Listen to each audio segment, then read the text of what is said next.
నిరుద్యోగ సమస్య రోజురోజుకు పెరిగిపోతోంది. పట్టభద్రులైన ప్రతి ఒక్కరికి జాబ్ ఇవ్వడం ఏ గవర్నమెంట్ కూడా సాధ్యమయ్యే పని కాదు.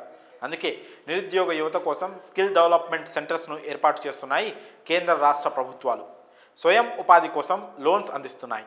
ఇటీవల కేంద్రం నిరుద్యోగుల కోసం పిఎం ఇంటర్న్షిప్ స్కీమ్ను ప్రారంభించిన విషయం తెలిసిందే.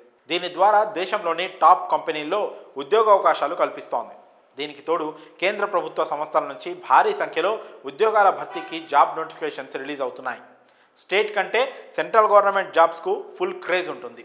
రైల్వేలు, ఆయిల్ కంపెనీలు, రక్షణ సంస్థలు ఇలా ఏ సంస్థ నుంచి జాబ్ నోటిఫికేషన్ రిలీజ్ అయినా లక్షలాది మంది పోటీ పడుతుంటారు.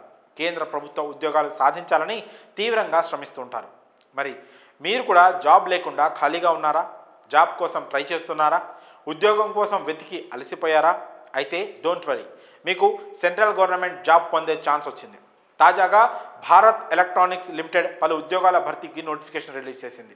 ఈ రిక్రూట్మెంట్ ద్వారా మొత్తం 229 ఇంజనీర్ ఉద్యోగాలు భర్తీ చేయనుంది. Electronics, mechanical, computer science, electrical విభాగాల్లో ఈ ఖాళీలను భర్తీ చేయనుంది. ఈ పోస్టులకు అప్లై చేసుకోదలిచిన అభ్యర్థులు బీఈ లేదా బీటెక్ లేదా బీఎస్సీ ఇంజనీరింగ్ ఉత్తీర్ణత ఉండాలి. అభ్యర్థుల వయసు 28 సంవత్సరాలు మించకూడదు. ఈ ఉద్యోగాలకు computer based test, interview, document verification, medical examination ఆధారంగా అభ్యర్థులను ఎంపిక చేస్తారు. ఎంపికైన వారికి నెలకు 40,000 నుంచి 1,40,000 వరకు జీతం ఉంటుంది.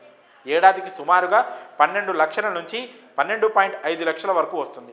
జాబ్ పొందిన వారు బెంగళూరు కాంప్లెక్స్, అంబాలా, జోధ్పూర్, బంటీడా, ముంబై, వైజాగ్, ఢిల్లీ, ఇండోర్, గజియాబాద్ తదితర ప్రాంతాల్లో పనిచేయాల్సి ఉంటుంది. దరఖాస్తు ఫీజు ₹400 ప్లస్ జీఎస్టీ చెల్లించాలి. ఎస్సీ, ఎస్టీ, దివ్యాంగులు, ఎక్స్ సర్వీస్ మెన్ అభ్యర్థులకు ఫీజు నుంచి మినహాయింపు ఉంటుంది. అర్హత, ఆసక్తి ఉన్న అభ్యర్థులు డిసెంబర్ 10 వరకు ఆన్లైన్లో అప్లై చేసుకోవచ్చు.